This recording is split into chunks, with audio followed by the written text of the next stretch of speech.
On our way back east, and for the latest on the New York story, we are joined by Bleacher Report's Howard Beck. Sticking with this theme of patience here, Howard, can't imagine Knicks fans are winning the waiting game here, but do you believe Phil Jackson is concerned that Melo hasn't made a decision yet?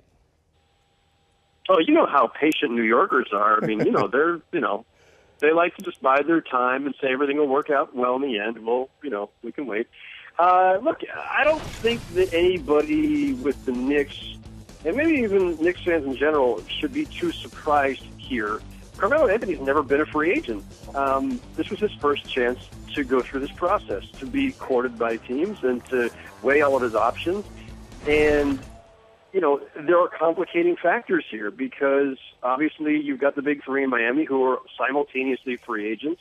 And so the whole market is kind of screwy right now.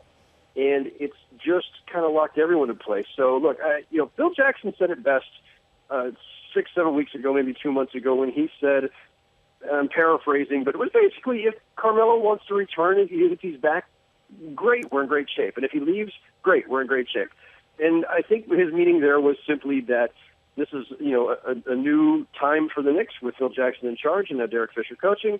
And if Carmelo is back, they've got a nice starting point to start rebuilding for whatever this next Knicks era will be. And if he's gone, they have that much more flexibility because he won't be taking up a lot of the cap room, and they're in line for cap room next summer anyway. So, I don't think there's this big nervous time. Maybe for some Knicks fans who are really attached to Carmelo, but I'll tell you, there's a pretty big divide among Knicks fans who are, pro Carmelo to the nth degree and want him back desperately.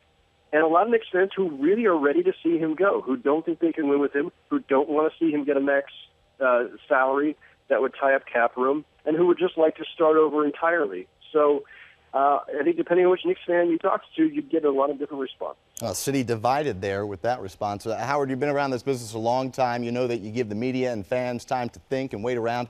Conspiracy theories start to come about. And I wonder your take here, if you believe that Melo and LeBron are acting completely independent of one another, or do you believe one of them is waiting for the other to blink first in this entire process?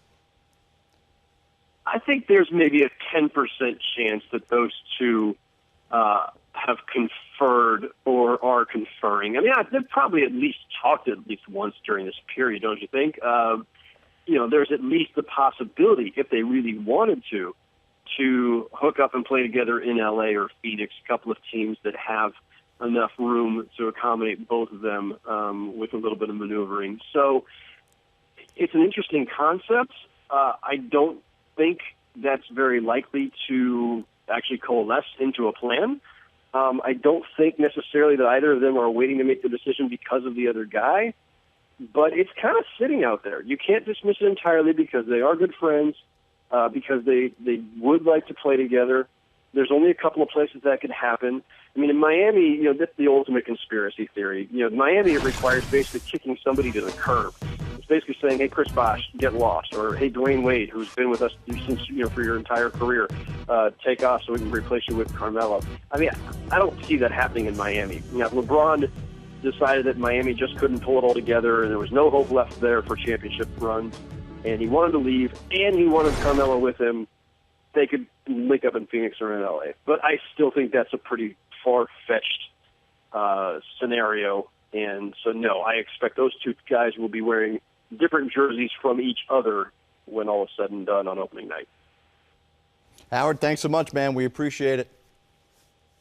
You got it, Jared, anytime. All right.